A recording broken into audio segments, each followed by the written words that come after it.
Y ya prácticamente se cumple un año que se fue de la Suprema Corte de Justicia. ¿Cómo ha sido este casi año para usted? Este año ha tenido características muy especiales e inclusive contrariamente a lo que yo había vaticinado. Es decir, nos fuimos de la Corte el 17 de mayo del año pasado y empezaron a haber una cantidad enorme de demandas, de conferencias, de cursos en el exterior. Nos incorporamos al equipo de UNESCO que está trabajando temas de libertad de expresión y prácticamente hemos estado haciendo un viaje por mes desde entonces vinculado con temas académicos. Posteriormente, pasado mediados del año pasado, surge la candidatura a la Corte Interamericana de Derechos Humanos. Eso fue una decisión que se tomó después de una conversación con el canciller Nino Noboa y a raíz de demandas que vinieron desde el exterior, donde inclusive algún integrante de la Corte Interamericana me decía que yo tenía que postular a la Corte. Y bueno, desde entonces ha sido un proceso sumamente interesante. Vemos a la Cancillería muy jugada y muy comprometida en este proceso. Tanto el canciller, el vicecanciller, la Dirección de Asuntos Políticos con el embajador Pollack, la División de Asuntos Multilaterales con el embajador Ojeda, que están trabajando duramente por esta candidatura. Y bueno, el tiempo se ha ido volando. Inclusive estuvimos la semana pasada, toda la semana en Washington, presentando la candidatura ante el Consejo Permanente de la OEA primero y ante la sociedad civil después, luego haciendo gestiones con todos los embajadores de los países que van a tener que votar el 5 de junio. Y la verdad que para mí esto es algo fascinante en el sentido de que me abre la posibilidad de contacto con los estados, con lo que piensa cada estado, sobre los derechos humanos, cuáles son las expectativas respecto a la Corte Interamericana. Y en resumen, este año se me fue volando, como si estuviera en la Corte. ¿Y qué se puede hacer por los derechos humanos en el continente desde la Corte Interamericana? Yo creo que se puede hacer mucho y voy a decir que durante años y a lo largo de toda mi carrera judicial, invocando el tango y parafraseándolo, siempre miré la Corte con la ñata contra el vidrio. En el sentido de que la Corte fue fuente de inspiración de muchas decisiones judiciales que tomamos, fue motivo de estudio permanente, sobre todo para preparar las clases de Derechos Humanos en la Escuela de Jueces, y siempre pensé que la culminación de una carrera judicial era llegar ahí. La Corte tiene la misión fundamental de fijar estándares de derechos humanos. A la vez que analiza un caso concreto de violación de un derecho humano, es decir, cuando la Corte funda porque entiende que un Estado tiene responsabilidad internacional por haber violado la Convención Americana u otras convenciones de derechos humanos, la Corte fija estándares.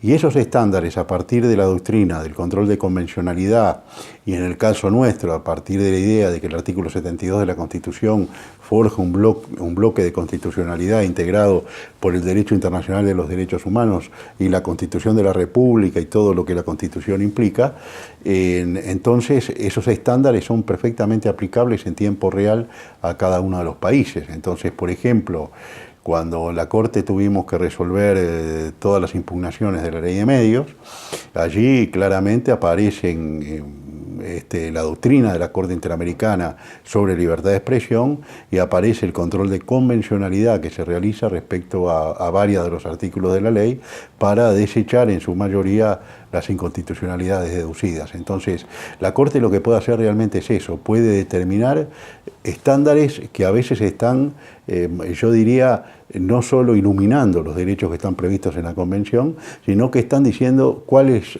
la manera correcta de aplicarlo, cuáles son las obligaciones del Estado de respetar y garantizar la aplicación de la Convención y también de ajustar su derecho interno a la Convención. En el Uruguay, sin embargo, usted ha sido un voto discordante a la hora de la lectura de los hechos del pasado reciente. Concretamente, si bueno, si son imprescriptibles o prescriptibles los delitos de lesa humanidad. Es evidente que usted ha dicho a su criterio son imprescriptibles. Sin embargo, en el Uruguay no se, o por lo menos mayoritariamente no se ha entendido así.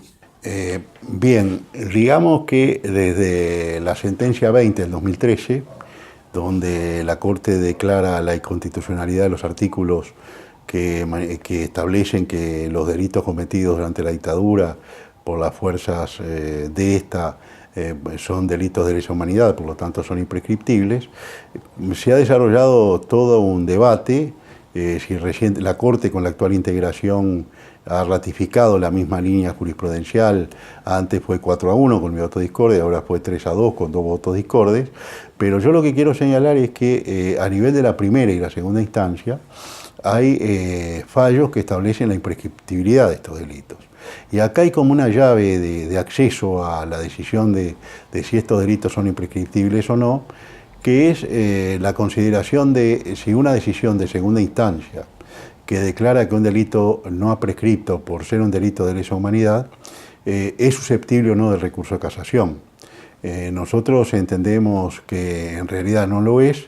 Parecería que esta Corte se está inclinando por esa posición, que ya tenía antecedentes, y entonces tenemos que cuando un tribunal de segunda instancia determina la imprescriptibilidad de estos delitos, podría pasar que la Corte dijera que no tiene competencia para ingresar por la naturaleza el recurso de casación y se siguieran investigaciones. De todas formas, lo que no es positivo es que haya distintas posiciones jurisprudenciales y según a quién le toque la primera y la segunda instancia puedan haber soluciones contradictorias. Y eso es lo ideal que no pase, que haya soluciones que sean generales. La seguridad jurídica aconseja la previsibilidad de las decisiones judiciales y bueno, y ahí tenemos un problema que deriva de la aplicación de la sentencia Hellman, que la Corte Interamericana considera que la sentencia Hellman aún está en estado de ejecución, o sea que no la ha dado por cumplida, pese a que hay posiciones en la doctrina uruguaya que dicen que el Uruguay ha hecho hasta ahora todo para cumplir esa sentencia y que, bueno, acá el obstáculo que tenemos es esta jurisprudencia que yo no sé si es mayoritaria en este momento porque habría que compatibilizar lo que dice la Corte y ver cuál es la realidad a medida a nivel de los juzgados de instancia y a nivel de los tribunales de segunda instancia. ¿La lectura es jurídica, estrictamente jurídica, o tiene un contenido que es político en la lectura de los derechos humanos y que eso también impacta en los ministros de la Corte? Yo voy a responder en general. Yo siempre he sostenido que un juez es por una parte el juez del caso concreto, ¿verdad? Pero también un juez tiene que medir la consecuencia de sus decisiones y cuál es el efecto que esas decisiones van a causar. Justamente nosotros entendemos, y me consta que la Corte Interamericana trabaja de esa manera, que la gran trascendencia de lo que hace la Corte es que cuando resuelve un caso entre un país X y sus ciudadanos, vuelvo a repetir, está señalando los estándares a los cuales los otros estados deben continuar. Y yo creo que ahí hay una lectura que no quiero emplear la palabra política porque tiende a hacerse una lectura de política partidaria, pero sí tiene que haber una lectura holística de la realidad y una lectura de qué realidad yo quiero modificar con la sentencia y de qué manera esa sentencia es eficaz para modificar esa realidad. Y esa lectura creo que es imprescindible en cualquier sentencia, aun si yo tengo que resolver un problema de daños y perjuicios por un choque, ¿no? En el caso de la investigación sobre María Claudia García de Hellman, usted decía, bueno, la Corte Interamericana considera que todavía está en ejecución y a criterio de, bueno, la Suprema Corte, ya el Estado uruguayo hizo todo lo que se podía hacer. Yo no sé hasta qué punto se hizo todo, porque ahí está el problema de fuentes que están en silencio, ¿verdad? O que no se han podido, fuentes de información de esto, a las cuales no se ha podido llegar o no se ha podido convencer de que digan la verdad. Lo que es claro es que si mañana aparece una pista que permita determinar exactamente quiénes son los responsables de la muerte, de la desaparición y la eventual muerte de esta señora, yo creo que ahí no cabe duda de que aún el Poder Judicial va a tener que cumplir la sentencia Gelman, que es en la que concretamente se le dijo: usted acá tiene que seguir investigando hasta encontrar a los responsables. ¿Qué es lo que quiero decir con esto? Que en ese caso concreto, inclusive yo lo he oído a algunos de los ministros que están en la otra posición, que en ese caso concreto habrá que avanzar hasta cumplir con la sentencia determina, es decir, el hecho de que haya conocimiento de la verdad y el respectivo castigo en el caso de ubicar a los responsables. En el caso de nuestro país, muchas veces se suele comparar con lo que ocurrió en Argentina, y hay que reconocer que en Argentina, en materia de investigación y derechos humanos vinculado con el pasado reciente, se avanzó muchísimo más. El Poder Judicial unificó las causas, y podemos poner como ejemplo la megacausa del Plan Cóndor, y podremos mencionar otras. Entonces ahí es cuando de pronto el ciudadano común dice: bueno, pero ahí hay una voluntad política diferente a la que ocurrió en nuestro país. La Argentina, que es un caso muy particular en cuanto a funcionamiento del sistema judicial, que aún hoy se sigue discutiendo, ¿verdad? La Argentina avanzó mucho en estos temas. Yo creo que una de las cosas que es importante es la dimensión social que tuvo el problema de la Argentina, y un poco desde el nunca más de la Comisión de la Verdad presidida que fue integrado por personas notables como Ernesto Sábato, como Graciela Fernández Mejía, en fin, esa comisión estableció con una contundencia absoluta una realidad que después fue, digamos así, el asiento del trabajo primero de la Corte del Tribunal que juzgó a las juntas, y después de otros tribunales que aún hoy siguen funcionando. Por otra parte, y hay muchas personas que han sido indagadas, están presos, algunos están muriendo, inclusive cumpliendo sus condenas, ¿verdad? Esa es la realidad argentina. Yo creo que en el Uruguay las condiciones de la apertura democrática fueron otras, eso está muy claro. No se va a la apertura democrática por una derrota militar, como sufrieron los militares argentinos después de las Malvinas. Acá es una salida consensuada, y en esa salida consensuada, digamos, se atemperaron una cantidad de efectos, y no estoy haciendo un juicio de valor, sino que estoy diciendo en la perspectiva qué es lo que pasó. Y bueno, es un país pequeño, las realidades son diferentes, no nos podemos comparar. Y también yo traspolo otra cosa que creo que es bien importante, que es un tema que hoy está en el centro del debate, que es la paz en Colombia, por ejemplo. Una paz en Colombia después de 50 años de una guerrilla organizada, con sus cuerpos militares, etcétera, etcétera. Bueno, entonces, ¿hasta dónde la teoría o la posición de que hay que juzgarlos a todos? Y es decir, cuando en el caso de Colombia hay de uno y otro bando, ¿verdad?, para juzgar, hasta dónde esas posiciones terminantes en cuanto que todos tienen que ser juzgados y todos tienen que ser sancionados es viable desde el punto de vista de una realidad política como la de Colombia. Entonces, ¿qué es lo que quiero decir con esto? Que la realidad es muy compleja y que hay realidades nacionales que imponen determinadas cosas. Yo creo que en el Uruguay nos ha ido como no fue. Creo que, sinceramente lo digo, que desde el punto de vista judicial, el gran momento del sistema judicial uruguayo con estos temas es el dictado de Zabalsagaray en el 2009, la sentencia que decreta la inconstitucionalidad y la inconvencionalidad de la ley de caducidad de la pretensión punitiva del Estado. Y mi opinión, inclusive lo he escrito, es que después de Zabalsagaray no había obstáculos para investigar. Y creo que la ley 18.831 fue inoportuna mediante una declaración explícita del carácter de delitos de lesa humanidad, porque en el momento que se dicta esa ley, pretendiendo cumplir la sentencia de la Corte Interamericana, es decir, había varios factores que facilitaban la investigación.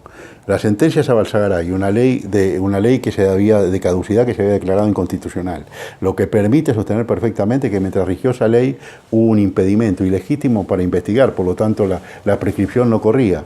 El Poder Ejecutivo había decretado la ilegitimidad de todas las decisiones por el artículo 4 de la ley de caducidad que impedía seguir adelante con la investigación judicial. Entonces estaban dadas todas las condiciones para seguir investigando. Aparece esta ley, las personas que eran imputadas en cada una de las causas que empiezan a interponer excepciones de inconstitucionalidad, obtienen una sentencia que dice no, sus delitos no son de lesa humanidad, por lo tanto no prescribieron. Entonces ahí hay un cambio muy fuerte que se produce y que nos pone en la situación actual. Entonces yo lo que creo que, es decir, el pasado hay que, es decir, yo tengo un trabajo inclusive sobre esto, que hay que analizar las cosas en su conjunto. Y que en su conjunto también las cosas que han ido pasando del propio dictado de la ley de caducidad, todos sabemos en qué condiciones, porque se dictó la ley de seguridad bajo amenaza de que estaba en peligro el propio futuro democrático del país, y luego cuando eso estaba neutralizado y la Corte lo declara inconstitucional, aparece este afán por cumplir con la sentencia de la Corte Interamericana y otra vez aparece un obstáculo. Entonces, en líneas generales, esa es mi visión. Yo entiendo que puede haber todavía avances en esta investigación. Vemos que han habido algunos movimientos y la otra cosa que yo creo que en el Uruguay ha influido es el hecho de no haber tenido una comisión para la verdad con las facultades que tuvo la Comisión para la Verdad Argentina. Entonces, recién con el gobierno Jorge Valle aparece una comisión de la verdad que depende en gran parte de la buena voluntad de las personas para poder avanzar. Y era una comisión investigadora que a mi entender tenía una integración igual que la Argentina, con respaldo político, con personalidades muy importantes en el país y que pudo haber hecho un gran trabajo, pero que las condiciones impidieron que se pudiera avanzar mucho más. Le cambio de tema. Estamos en un momento en el que existe una preocupación en la sociedad, en el propio gobierno, en el sistema político, por las situaciones de violencia que se están viviendo, desde la violencia intrafamiliar, los femicidios, los abusos, la seguridad pública, y allí en ese contexto hay como una visión crítica que empieza a crecer en la sociedad de la actuación del Estado en general. Y cuando le digo del Estado estoy hablando desde el Ministerio del Interior hasta el Poder Judicial. La gente que dice el problema es que con estas leyes no se puede hacer nada. Los que dicen en realidad el problema no está en las leyes, sino en la actuación del Ministerio del Interior. Sí, como ciudadano veo con la misma preocupación esto. Y a mí, sinceramente lo digo, hay algo que me preocupa sobremanera, que es la degradación del debate sobre este tema.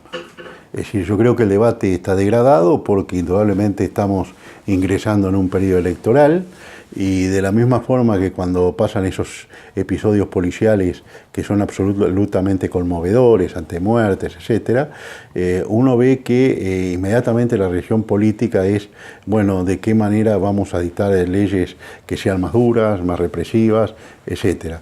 Y yo siempre digo que desde el año 97 que se aprobó la Ley de Seguridad Ciudadana, estamos en un proceso de campañas de ley y orden. Cada vez vienen posiciones más represivas, más duras, y sin embargo la gente se sigue sintiendo cada vez más insegura, pese a que tenemos los índices de prisionización más altos de la región. Es decir, tenemos más gente presa cada 100.000 habitantes que prácticamente la mayoría de los países de la región.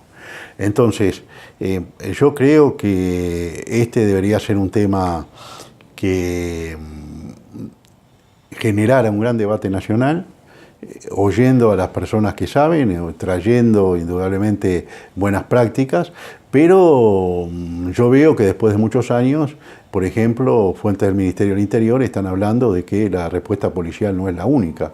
Y yo digo, nosotros hace años que venimos diciendo que el problema de la seguridad no es un problema exclusivamente de la policía. La policía puede ser parte de la solución o puede ser parte del problema de acuerdo a cómo actúe. Pero hay otros factores también. Entonces, si tenemos que hay problemas que hacen ya no a la pobreza estructural o a la indigencia estructural, porque los números indudablemente en eso han mejorado. Es decir, hay que admitir que, lo hemos dicho muchas veces y mucho antes de que se pusiera esta discusión si hay brecha social o no, hemos dicho que la sociedad uruguaya se empezaba a resquebrajar y a generar divisiones que ya no tenían ni raíces económicas ni políticas, sino que tenían raíces culturales, es decir, asociadas con todo lo demás, ¿verdad? Y marcamos hace mucho tiempo nuestra preocupación. Y además dijimos que, tradicionalmente, el ser humano tiene 3 o 4 instancias de socialización, es decir, de integrarse en una sociedad como parte de la misma. Esas instancias son la familia, el trabajo, la educación y la vida en comunidad.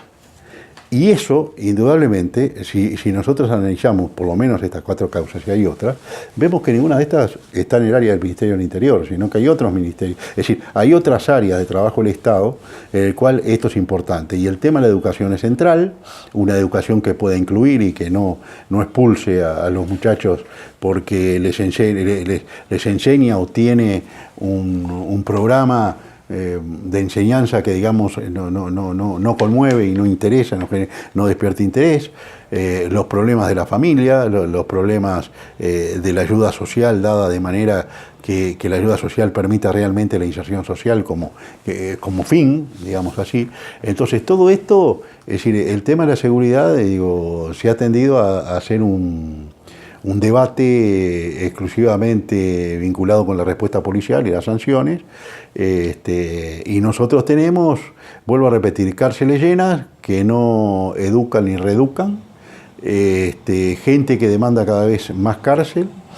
Hoy tenemos un programa procesal penal que me parece que es un programa procesal penal muy interesante en cuanto a que hay una cantidad de cosas que son muy criticadas, pero que creo que son muy positivas en la medida que realmente se puedan encaminar de la manera que oportunamente se pensó. Y entonces yo quiero recordar que este Parlamento, donde hoy se discuten cosas y se plantean aspectos tremendistas, es un Parlamento que votó una ampliación del Código del Proceso Penal, incorporando el tema de la mediación, el tema de los acuerdos intraprocesales, la posibilidad de acordar un juicio abreviado, etcétera, etcétera. Todo eso lo votó por unanimidad este Parlamento y lo votó el año pasado.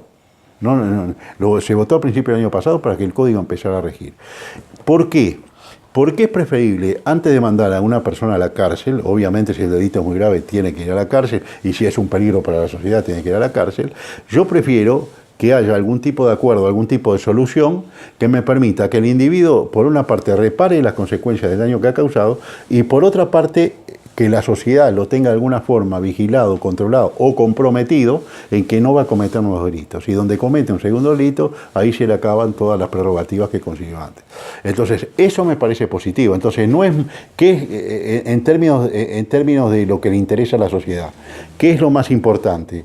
Que aumentar el número de presos de la misma manera que lo estábamos aumentando con la vigencia del otro código, o disminuir el número de presos y tener gente en la calle que ha cometido delitos, pero que todos sabemos dónde está, qué está haciendo y los tenemos más o menos vigilados a los efectos de que no vuelvan a cometer delitos. Entonces me parece que en la pregunta está la solución, pero es muy difícil dar este debate de una manera desapasionada, porque hay mucha pasión y hay intereses políticos, indudablemente. Gracias.